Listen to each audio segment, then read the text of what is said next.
The fear of Deathworlders. In the vast expanse of the galaxy, there were countless species, each with their own ways of survival and their own unique cultures, but there was one thing that united many of them. They all feared the Deathworlders. The creatures from a planet that was both inhospitable and deadly. No one truly understood how they had survived, let alone thrived in such a dangerous environment. But their reputation spread across the stars, and for good reason. The Deathworlders were a force to be reckoned with. Their planet was a living nightmare filled with unpredictable storms, vicious predators, and harsh landscapes that seemed designed to kill anything that wasn't prepared. And the Deathworlders themselves were just as formidable as their world. They were ruthless warriors, their combat skills honed by constant survival against the odds, and their appearance alone sent shivers down the spine of every species that had ever encountered them. We the Shurak were no different from any other species in our fear of the Deathworlders. Our planet was a paradise compared to theirs. It was calm and serene, where food was abundant, and the only predators were small, harmless creatures. But we had heard the stories, the warnings that came from those who had ventured too close to the Deathworlders' planet and survived only by the skin of their teeth. They spoke of towering beasts with teeth like knives and claws that could tear through metal and armor with ease. They spoke of the environment itself turning against you, the deadly storms that would leave entire ships wrecked and stranded on the planet's surface. They spoke of how once you landed on their world, you were no longer in control of your fate. The planet and its inhabitants were the ones that decided if you lived or died. For centuries, we avoided them. We knew better than to get too close to their world. We kept our distance and respected the boundaries that kept us safe. In fact, we had developed an entire philosophy around the Deathworlders. We believed that their planet was cursed, and that to engage with them in any way was to invite death. It was a simple and effective belief that kept us alive and thriving while others perished in the void. But there was one thing that we never expected. We never expected to encounter them face to face.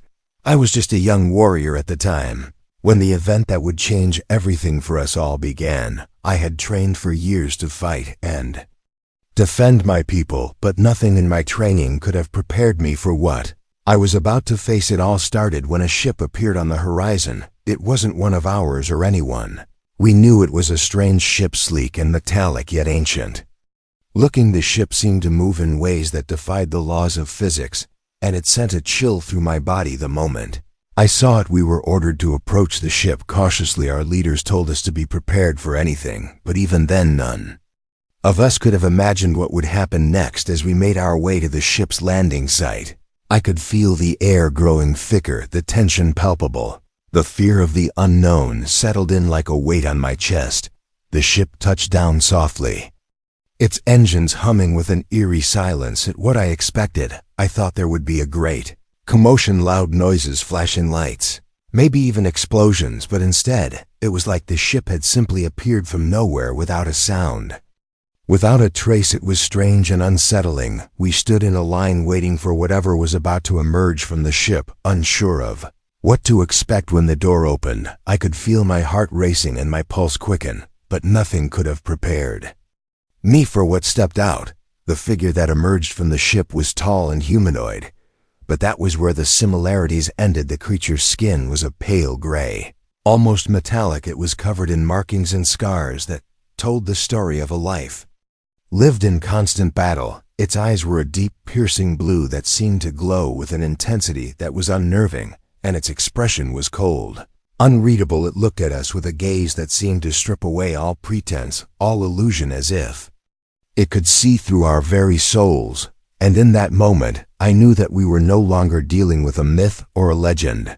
We were dealing with a being from a world we could never fully understand. I remember the first words that came from the creature's mouth. They were simple, but carried a weight that I would feel for the rest of my life. "I need your help," it said. Its voice was deep and rough, like gravel being ground underfoot. And in those 3 words, everything changed. We stood in stunned silence. The idea of a Deathworlder asking for help was incomprehensible. How could someone like this possibly need anything from us? Were they not the ones who were always in control? Were they not the ones who ruled the battlefield without mercy? Why would one of them be asking us for help, yet there it was standing before us, a creature that had survived the harshest of environments, seeking something from us, something that we couldn't yet understand. At first, we thought it was a trick, some form of deception meant to lure us into a false sense of security. But the more we watched the creature, the more we realized that it was telling the truth. It wasn't here to conquer or destroy. It was here for a reason that was far more personal and far more urgent than we could have ever imagined. The creature explained that its people were dying, that their planet was no longer survivable, that the storms had become too violent, the predators too strong, even for them. It spoke of a great catastrophe that was brewing on their world, one that would wipe them out if they didn't find a way to stop it. And it said that we were the only ones who could help. The very idea that we could help the Deathworlders seemed impossible, yet as we stood there listening to their words, something in me began to shift. The fear that had ruled us for generations began to waver. It wasn't gone, but it began to fade into something else. Something I couldn't fully understand yet. It was there, growing slowly in the back of my mind. Maybe it was hope, maybe it was curiosity, but for the first time I saw the Deathworlders not as monsters, not as enemies, but as people who were desperate just like us. And that was the moment when everything began to change, the moment when we stopped fearing the Deathworlders and started seeing them for who they truly were. Let me know if you'd like to proceed with part 2. The first encounter. It wasn't long after the Deathworlders' request that we found ourselves grappling with the truth of the situation. We had always believed our species to be the most advanced in the galaxy. We were peaceful. We had built our civilization on the principles of cooperation and harmony. Yet here we were faced with beings who had survived in conditions we could never fathom, a planet so harsh that it made ours seem like a cradle of comfort. And these beings were asking us for help, something that seemed almost impossible to comprehend. But there we stood, uncertain of how to proceed. The creature that had approached us with the request stood quietly waiting, watching our every movement, its eyes never leaving us. The air between us felt thick with tension, as if the weight of the galaxy itself was pressing down on our shoulders. The leader of our group, a seasoned warrior who had seen countless battles and faced many challenges, looked at the Deathworlder with suspicion. Yet there was something in the creature's gaze that gave him pause. It was not the cold, calculating stare we had expected, but something far more vulnerable, almost pleading for assistance. We had never seen a Deathworlder act this way, and it made us question everything we had been taught about them. Had we been wrong all this time? Had we misunderstood them entirely? Our leader motioned for us to step back and spoke in a low voice to the others. Keep your guard up. Do not trust them completely. They are still Deathworlders, and we must remain cautious. His voice was firm, but there was an uncertainty in it that I had never heard before. His words held weight, but I could tell even he was conflicted, unsure of what to make of this strange turn of events. Despite the tension, we decided to follow the creature to its ship. It was a decision that went against every instinct we had ever known, but the curiosity was too strong, and the need to understand what was happening outweighed our fear. As we walked toward the ship, I couldn't help but feel a strange pull. It was as if the very air around us was charged with something we couldn't see or touch, but could feel deep within our bones. The Deathworlder moved with ease, as if it knew the terrain of our planet better than we did. Its movements were smooth and confident, and yet there was something about its demeanor that made it seem just as out of place here as we did. The contrast between its harsh environment and ours was undeniable, yet the creature seemed to fit in just as well as we did with our own world. Inside the ship was nothing like we had imagined. It was sleek and minimalist, with technology that was unlike anything we had seen before. The walls were lined with glowing symbols and strange devices that hummed quietly. It was a far cry from the cluttered and utilitarian ships we had seen in the past. Everything in the ship seemed to have a purpose. Each piece of equipment seemed designed for survival, not just comfort. Survival in a world that was constantly trying to kill you. It was a stark reminder of the harsh reality the Deathworlders faced every day.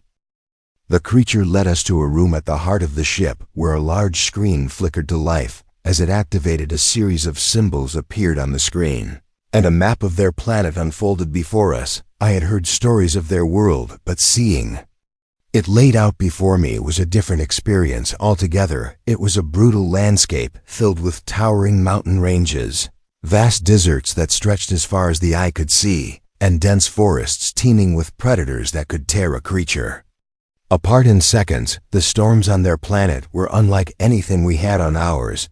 They were violent and unpredictable. The lightning strikes could burn entire cities to the ground in seconds, and the winds could uproot trees with ease. As the creature explained the situation, its voice was low and filled with a quiet urgency. My people have lived through countless generations on this world, but the balance is tipping. The predators are becoming more aggressive, the storms are worsening, and our food sources are depleting. We have no choice but to seek help from those who can provide it.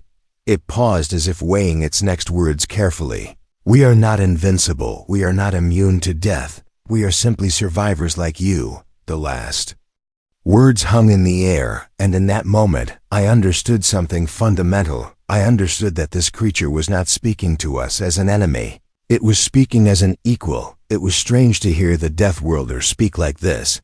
They had always been the ones who seemed to rule the battlefield with sheer force and power. They had never shown weakness, and yet here they were acknowledging their vulnerability. It was a humbling realization, and one that made me reconsider everything I thought I knew about them. My mind raced with questions that I had never dared to ask before. What if we had been wrong all along? What if the Deathworlders weren't the monsters we had been taught to fear? What if they were simply trying to survive? Just like us, the leader of our group still appeared skeptical, but I could see the shift in him as well. He was a warrior born and raised, someone who had seen countless battles and faced down fearsome foes, but even he was beginning to see that this was not the enemy they had been taught to despise. There was something about the creature's words that resonated with him, something that made him question the narratives we had all been fed for so long. As the creature continued to speak, I noticed something else. It wasn't just the desperation in its voice that was compelling. It was the conviction, the unwavering belief that there was a solution to this crisis, if only we could find it. And that was the moment when I realized we were not just facing a choice between helping or not helping. We were facing a choice about what kind of beings we wanted to be. Did we want to continue to live in fear of the unknown, or did we want to take the first step toward understanding the true nature of those we had feared for so long? The room fell silent as the last of the words faded from the screen. The Deathworlder stood motionless, watching us, waiting for our response. The decision was now ours to make, and as I looked around the room at the faces of my comrades, I knew that this would be a defining moment for our species, one that would shape the future of our world. Forever unlikely allies. The tension in the room was thick as we stood there in silence, staring at the Deathworlder. The weight of our decision heavy in the air. None of us knew what to say. We were at a crossroads, faced with a choice that would forever change our perception of the Deathworlders and the course of our future as a species. The leader of our group still held a skeptical stance, his arms crossed over his chest as he looked at the creature before us, his eyes narrowing with suspicion. Yet there was something else there too, something that couldn't be ignored, a flicker of curiosity that had never been there before. We had all been taught to fear these beings, to regard them as a threat to our very existence, yet here we were faced with the truth of their vulnerability. The creature wasn't asking for war or conquest, it was asking for help, a plea for survival. And in that moment, we realized that perhaps the true enemy was not the Deathworlders themselves, but the fear we had allowed to control us for so long. I looked around at my fellow warriors. Each of us had come from different backgrounds, each with our own experiences and beliefs, yet we all shared one thing in common. We had been raised to fear the Deathworlders. Our elders had warned us of their violent ways, their savage nature, and the stories we had heard growing up had shaped our view of them as nothing more than monsters. But now standing before us was a being that was nothing like the monster we had been taught to fear. It was a creature who had lived through unimaginable hardships on a planet that was constantly trying to kill it, and yet it had survived, it had adapted, and now it was standing before us asking for help.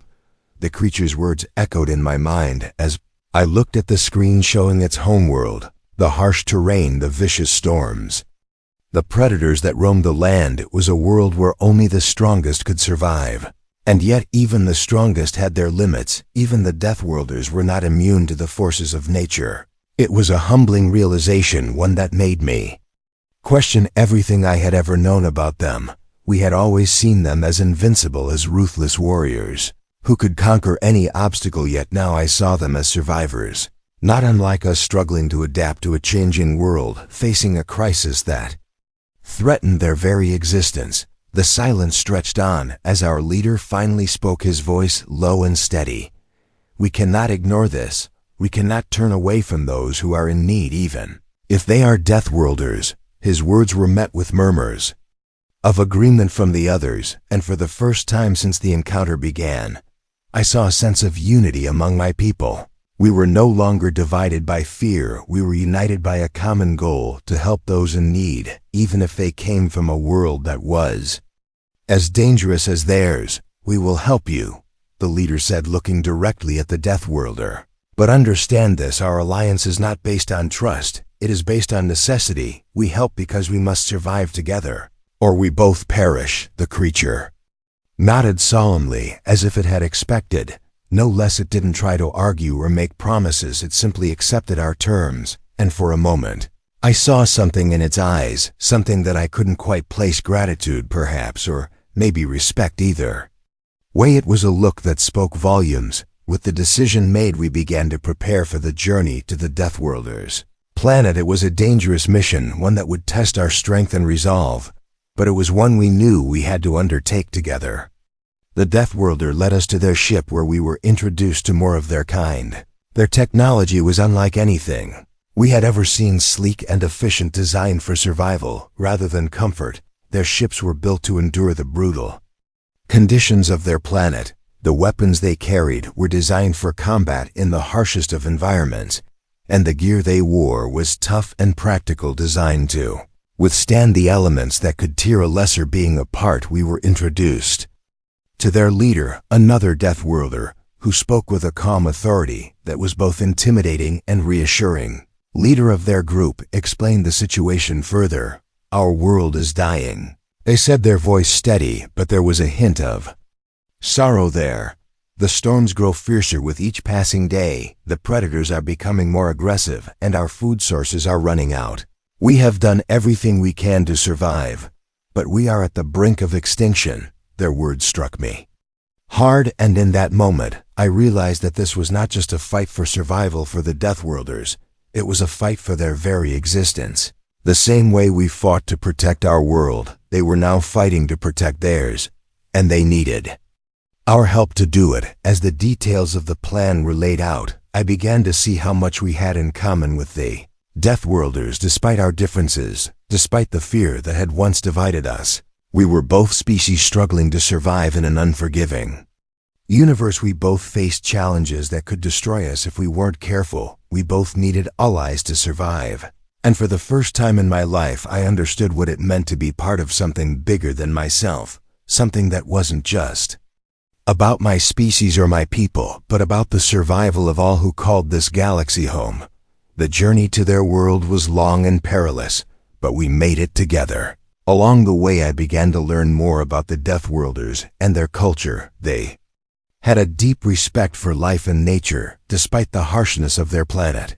They valued survival above all else, but they also understood the importance of working together, of forging alliances even with those who had once been their enemies. I saw firsthand how their society was built on the idea of unity and resilience. They had learned to adapt to their environment, to use it to their advantage, and in doing so they had become one of the most formidable species in the galaxy. When we finally arrived on their planet, I was struck by the beauty of it. Despite the dangers it harbored, it was a world unlike any I had ever seen. The towering mountains were majestic, the vast deserts held an eerie beauty, and the forests were teeming with life. It was a place of extremes, a place where life and death coexisted in a delicate balance. It was a world that demanded respect, and it was a world that had shaped the Deathworlders into the beings they were today as we made our way to the heart of their civilization. I realized something profound. We were no longer just allies. We were part of something greater than ourselves. A new beginning for both our species' battle and betrayal. The air on the Deathworlders planet was thick with tension as we prepared for the battle that would determine the future of both our species. The storm clouds loomed overhead, the wind howled through the trees, carrying with it the scent of something dangerous and primal. The planet itself seemed alive, as if it were watching us, as if it were waiting for something. The Deathworlders had brought us here for a reason. They believed we could help them in their struggle against the predators that had begun to overrun their world. But what we didn't know was that there was more at play than we had been told. We were about to find out the true cost of our alliance. As we made our way to the battlefield, I could feel the weight of the situation bearing down on me. We had trained for this moment. Our warriors were prepared, but nothing could have fully prepared us for the brutal reality of fighting on this planet. The creatures we would face were unlike anything we had encountered before. Massive beasts with claws that could tear through armor and teeth that could crush bone in an instant. But what was more terrifying was the knowledge that we were not just fighting for survival, we were fighting for the very future of our alliance. If we failed here, if we didn't succeed in this battle, it could mean the end of our relationship with the Deathworlders, and possibly the end of both our species. The Deathworlders led the charge, their warriors moving with precision and skill, their weapons humming with a deadly energy that sent a wave of awe and fear through our ranks. They had lived on this world for generations, and their combat experience was unmatched. As we followed behind them, the ground seemed to shake beneath our feet, the very earth groaning under the weight of the coming battle. It was a surreal experience to be fighting alongside the Deathworlders, but it was also humbling to see just how well they fought in their own element. Their coordination was flawless. Their movements were practiced, and they didn't hesitate for a second. When the first of the beasts charged at us, it was like watching a well-oiled machine in action. I had never seen such brutality in battle before. The Deathworlders didn't just fight, they dominated the battlefield. They cut through the massive beasts with ease, their weapons slicing through flesh and bone as if they were cutting through paper. They were warriors in the truest sense of the word, but even as they fought with such skill, there was something else in their eyes, something that spoke of desperation. The creatures were not their only enemy. The storms were becoming more violent. The land was beginning to shift as the planet seemed to fight back against us. As if it had its own agenda, the ground cracked and split open beneath us, sending rocks and debris flying into the air. The very environment was turning against us, and it seemed as though we were fighting a battle on two fronts, one against the predators and the other against the planet itself. The battle raged on for hours. The air was thick with the scent of blood and the roar of combat. It felt as though we had been fighting for days, yet we hadn't made a dent in the number of beasts that were coming at us. There were too many of them, and we were growing tired. Our warriors were strong, but even we had our limits, and that's when it happened. The betrayal, it came from within our own ranks. We had been so focused on the battle that we hadn't seen it coming. One of our own turned against us. One of the warriors who had fought beside us in the early skirmishes suddenly turned his weapon on us and began firing into our ranks. Confusion spread like wildfire as we scrambled to react, but it was too late. The damage had already been done. The warriors' betrayal had shattered our unity, and in the chaos that followed, several of the Deathworlders were caught off guard and were struck down by the very ally we had trusted. Could hardly believe what was happening. How could this be happening? We were here to fight together, to survive together, and yet here was one of our own turning against us. Was it a trap? Was it a calculated move by the Deathworlders to test our loyalty, or was it something else, something more insidious? The truth was we didn't know. We couldn't know until we had answers, but right now we had to survive. The battle was still raging, and our focus had to shift from the predator beasts to the traitor among us. The chaos on the battlefield intensified as our forces scrambled to regain control of the situation. The traitor was still among us, and every time We thought we had him cornered. He managed to slip away into the chaos he was. Fast and elusive like a shadow moving through the smoke and debris, I could feel the weight of the moment pressing down on me. This battle had been meant to bring us closer to the Deathworlders, to solidify our alliance, and instead it was threatening. To tear us apart, the trust we had built was crumbling before our eyes, and with it, our hope for survival. I could hear the leader of the Deathworlders shouting orders to his warriors, rallying them to fight harder to push back the beasts, but his voice was tinged with frustration. The enemy within our ranks was becoming a distraction, and the longer it took for us to neutralize him, the more lives were at risk. The situation was becoming critical, and there was only one way out of it. We had to put aside our differences and unite against the real threat. The Deathworlders and my people had no choice but to band together. If we were to survive this betrayal, if we were to make it through this battle and emerge stronger, we had to trust each other completely. The fighting continued for hours until we finally cornered the traitor and neutralized him. It was a brutal confrontation, and I couldn't help but feel a sense of loss as I watched one of our own fall, but it was necessary. It had to be done for the survival of the Alliance. The betrayal had cost us dearly, but we had won the battle. We had pushed the predators back and secured the battlefield, but at what cost? Our unity had been shattered, and it would take time to rebuild the trust that had been lost. As the dust settled and the last of the beasts were put down, I looked around at the faces of my comrades and the Deathworlders we had fought alongside. There was no joy in the victory. There was no sense of triumph. Only the grim realization that the price of survival had been higher than we had ever imagined. The Deathworlders had been right about one thing: this world was not just a place of survival, it was a place where only the strongest could thrive. But even the strongest needed allies if they were to succeed, and in that moment, I realized that our survival depended not just on strength, but on trust. We had to rebuild the trust that had been fractured if we were to move forward as allies and face whatever else this world would throw at us. Growing trust. The days that followed the battle felt like an eternity. The dust had settled, and the predators were pushed back, but the betrayal left a lingering scar within our ranks. The wounds weren't just physical, they were deeper. They were emotional. We had fought together in the heat of battle, and had triumphed together, but that betrayal had cast a shadow over everything. It was hard to look at the faces of my comrades without remembering the treachery that had almost torn us apart. We had all been shaken by it, and for the first time, I realized that trust was fragile, something that could be shattered in an instant. And once broken, it was incredibly difficult to rebuild. Yet there was no time for us to dwell on the past. The fight was far from over. The Deathworlders had been right about the planet's instability. The storms were becoming more violent, the predators were growing bolder, and our resources were quickly depleting. We had no choice but to keep moving forward no matter how painful it was.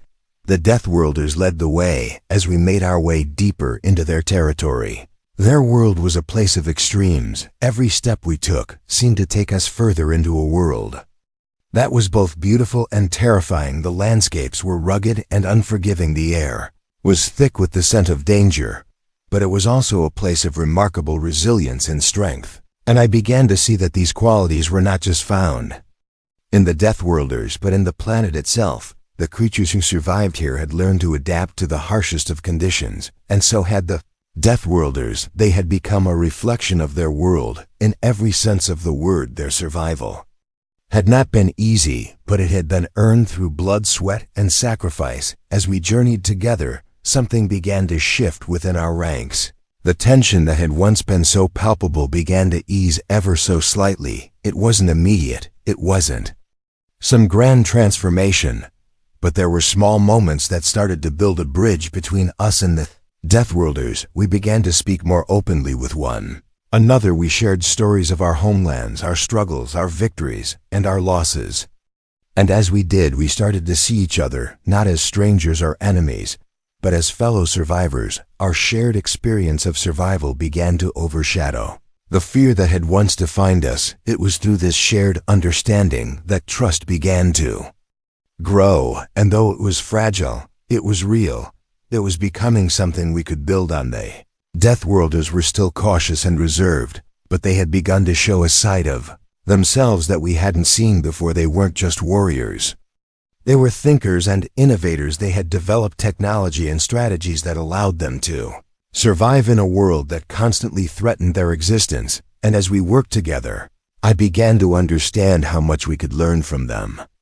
Their resourcefulness, their ingenuity, their ability to adapt to changing circumstances were qualities that we could use to strengthen our own people. The Deathworlders were not the ruthless invaders we had once imagined them to be. They were more than that. They were teachers and allies who had much to offer in return for our help. Yet, even as trust began to grow, there were moments of doubt that threatened to undo everything. The memory of the betrayal was never far from our minds, and we would often catch ourselves looking over our shoulders, wondering if the next betrayal would come from someone we least expected. It was a constant reminder that trust was not something to be taken lightly. It had to be earned over time, and with every step we took forward, we had to prove that we were worthy of the trust that had been placed in us, and that was not something that could be done overnight. It would take patience, it would take effort, and above all, it would take understanding. One day, as we were traveling through a particularly treacherous forest, the ground beneath our feet shifted, and a massive creature emerged from the underbrush. It was unlike anything we had seen before. Its massive claws dug into the earth as it charged toward us, its eyes glowing with a hunger that could only be satisfied with blood. It was a creature of pure instinct and raw power, and we had no choice but to fight or be consumed by it. The Deathworlders wasted no time. They moved with precision and skill, their weapons lighting up the forest as they fired on the creature. The ground shook as the creature roared in fury, and the battle began. It was a brutal fight, one that tested every bit of our strength and resolve. As we fought alongside the Deathworlders, we were reminded once again of the difference between us and them. They had faced creatures like this before and had survived, but we were still learning. We were still trying to understand how to adapt to this brutal world. The battle raged on for what seemed like an eternity, but in the end we emerged victorious. The creature fell to the ground with a deafening thud, and we stood there panting and covered in sweat, our bodies battered and bruised, but our spirits unbroken. As we looked around at the Deathworlders, we saw something different in their eyes. It wasn't just respect, it wasn't just acknowledgement of our strength, it was something deeper. It was trust. We had earned it, we had fought together, and we had won together, and in that moment, I knew that we had finally crossed a threshold. We had become true allies. We had forged a bond that was stronger than fear, stronger than doubt, and stronger than the betrayal that had once threatened to tear us apart. In the days that followed, we began to rebuild our relationship with the Deathworlders. We continued to share our knowledge, our resources, and our experiences with one another. We learned from them just as they learned from us, and together we began to develop new strategies for surviving on this harsh planet. The storms continued to rage, but we no longer faced them as enemies. We faced them as allies, united in our struggle for survival. And though the road ahead would not be easy, I knew that we had made the right choice by trusting the Deathworlders.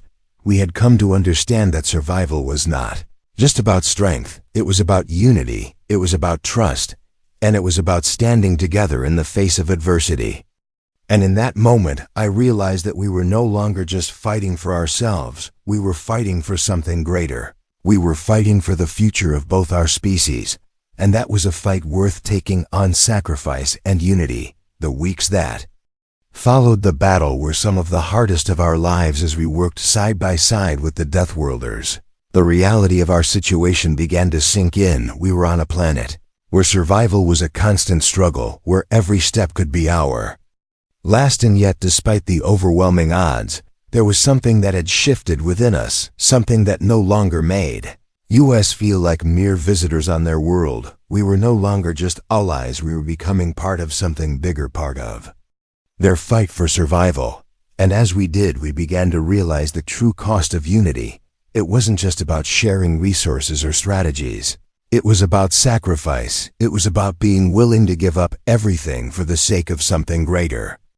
Then ourselves one evening, as the sky darkened and the wind howled through the trees, we gathered around a fire with the Deathworlders. They had been teaching us how to survive in their world, how to adapt to the changing environment. But it was more than just lessons in survival. It was about trust. It was about learning to rely on each other, to depend on one another in ways we had never done before. And as we sat there listening to their stories about their ancestors, their struggles, their triumphs, I realized how little we truly understood about them. We had spent so long fearing them and seeing them as invaders that we never stopped to consider the price they had paid for their survival, the sacrifices they had made to become formidable warriors we now saw before us. The leader of the Deathworlders spoke that night, his voice low and steady as he looked at us. "You do not understand the weight of what we ask of you," he said. "To fight alongside us is to commit yourself to a cause greater than yourself. It is to accept that there are no guarantees, that there will be no reward for your efforts. Only the knowledge that you did what you could to survive." Together, his words resonated with me in a way I hadn't expected. I had always believed that survival was about doing whatever it took to protect my people, but hearing those words made me realize that survival wasn't just about protecting ourselves. It was about fighting for something bigger than our own survival. It was about fighting for the future of all species on this planet. Whether we had known it or not, we had all become part of the same struggle. There was a price to pay for that unity, and it became clear in the days that followed. The storms on the planet grew more violent, the predators grew more aggressive, and our resources began to dwindle. We had reached a tipping point, and we knew it'd only be a matter of time before something would have to give. The Deathworlders had always known this reality. They had lived with it for generations, but for us it was something new, something that tested every fiber of our being. We were no longer just survivors. We were now part of their struggle, their fight for survival, and that meant facing the harshest choices we could imagine. One evening, as we prepared for another assault on a group of predators that had been terrorizing the outskirts of the settlement, the unthinkable happened. A massive storm front moved in faster than we could have anticipated. The winds howled through the trees with a ferocity I had never experienced before, and the sky above us was filled with a menacing glow. The ground beneath our feet began to tremble as the planet seemed to respond to the oncoming storm. It was no longer just a fight against the predators or the environment. It was a fight against nature itself. And as the storm closed in, we realized that the lives of both our species were at risk. The Deathworlders did not hesitate. They moved quickly and decisively, directing us to shelter and to safety. But as the storm grew stronger, we realized that our situation was dire. The shelter we had taken refuge in was not strong enough to withstand the force of the storm, and soon we were all scrambling to find higher ground to take shelter in the dense trees that surrounded us. But even as we made our way through the woods, it was clear that the storm was getting worse. The wind was ripping through the forest, uprooting trees and sending debris flying in every direction. It was chaos, and in that chaos a decision had to be made. The leader of the Deathworlders called out to us, his voice barely audible over the roar of the storm.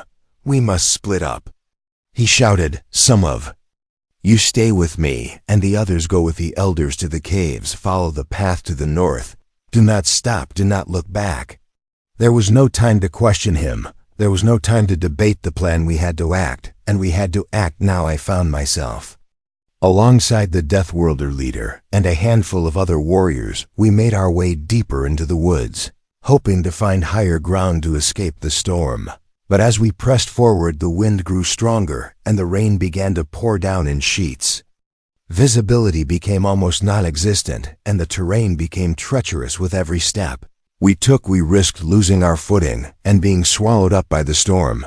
But there was no turning back.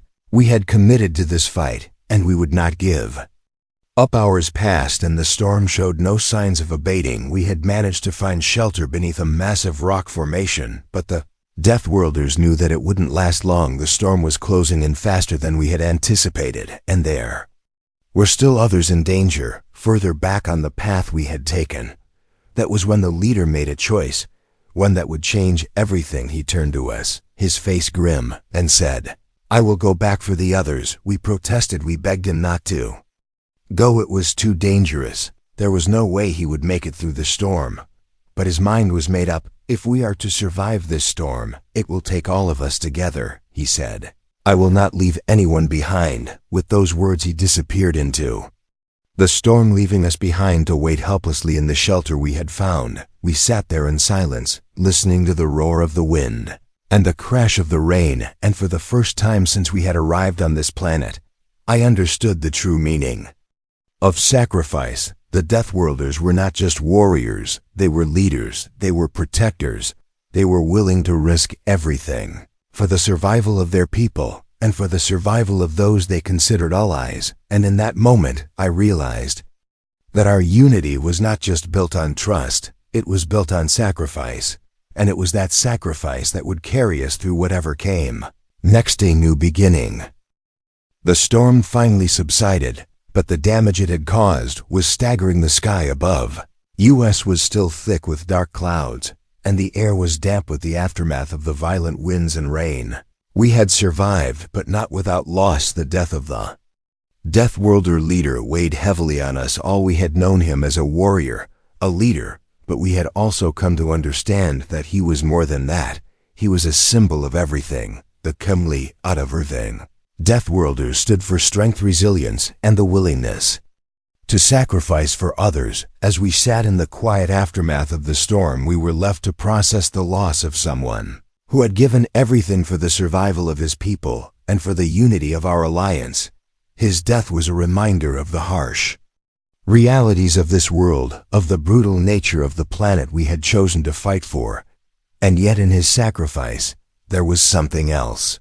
There was hope. In the days that followed, we began to rebuild not just our shelters, but our spirits. The loss of our leader had left a hole in our ranks, but it had also brought us closer together. We could no longer view the Deathworlders as separate from ourselves. They had become a part of our journey, a part of our survival, and now we shared a bond that went beyond mere alliance. It was a bond forged in the fires of battle and tested in the storms of their world. We had fought side by side, and we had survived together. And that was something that no betrayal or loss could erase. The Deathworlders who remained took up the mantle left behind by their fallen leader. With solemnity and resolve, they carried on the mission of survival, not just for themselves, but for all of us. They were determined to honor his memory by continuing to fight for the future of their people and the future of our alliance. And as we worked together to rebuild and fortify our position on this unforgiving planet, something began to shift within me. The fear I had once felt toward the Deathworlders had diminished. It had been replaced by something stronger, something that felt like respect and understanding. We were no longer just two species caught in a struggle for survival. We were partners united in our fight for something greater. As the weeks passed, the storms became less frequent, but the threat of predators remained ever present. The Deathworlders taught us how to track and hunt the creatures that roamed their planet, how to use the land to our advantage, and how to fortify our defenses against the elements. But they also taught us something more important. They taught us how to adapt, how to survive not just by relying on strength, but by relying on each other. We learned that survival wasn't just about fighting, it was about cooperation.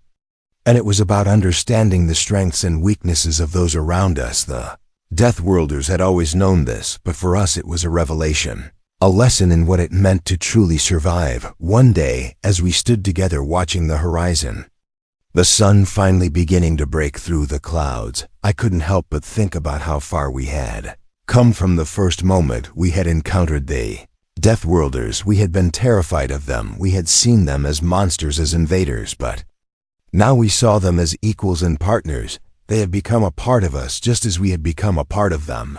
We had faced challenges together and had come out stronger on the other side.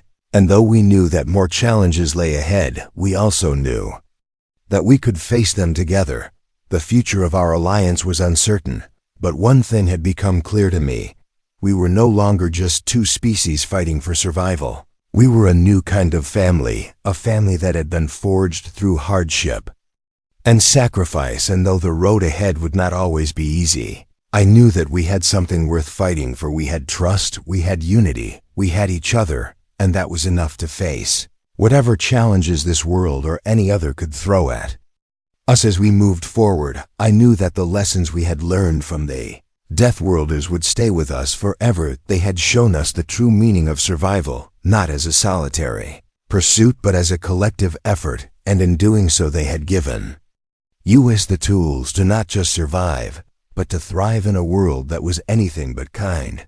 And though we had lost so much in the process, we had also gained something invaluable. We had gained each other, and in that unity, we had found the strength to face whatever came next. And so the journey continued, not just for us, but for the Deathworlders as well. We were no longer enemies. We were no longer strangers. We were allies. We were family, and the future was ours to shape together, the beginning of a new dawn. As the days turned into weeks and the weeks into months, we stood side by side watching the planet around us slowly come alive again. The storms had ceased for the most part. The predators were no longer a constant threat, and the land itself began to heal. It was a slow process, but it was progress, and in that progress we found a renewed sense of hope, something we had all been lacking for so long. We had come from a place of fear and mistrust, but now we stood together united, not just as allies, but as a people forged by hardship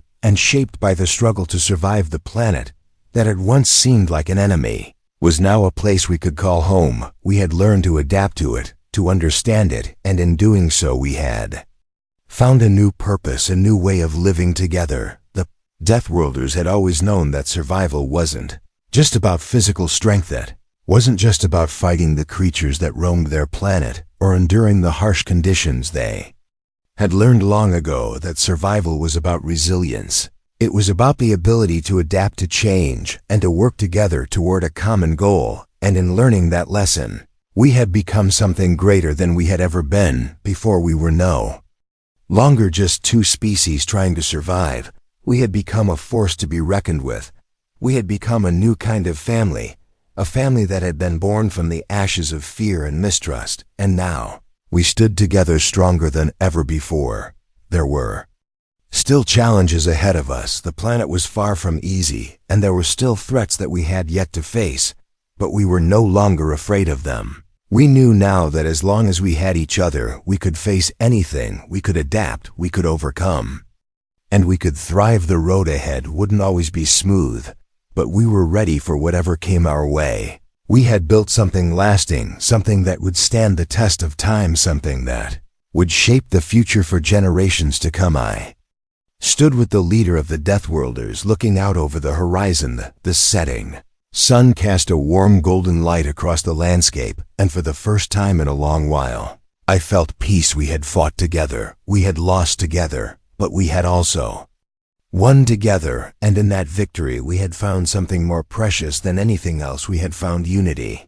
We had found trust. We had found family. And as the sun dipped below the horizon, I knew that this was just the beginning of something new, something powerful, something that would change the galaxy forever. We had come a long way from the first time we had met the Deathworlders, from the fear and the distrust to the bonds that had formed between us. Now we were no longer strangers. We were partners, we were family, and together we would face whatever challenges the future held, no matter how difficult, no matter how dangerous. We had learned the most important lesson of all, that survival wasn't just about strength or power. It was about working together. It was about the willingness to sacrifice for each other and to trust each other with our lives. And that was a bond that nothing could ever break. And as the stars began to twinkle in the sky above us, I knew one thing for certain: the future was bright. It was filled with possibilities, and we would face it together. The end.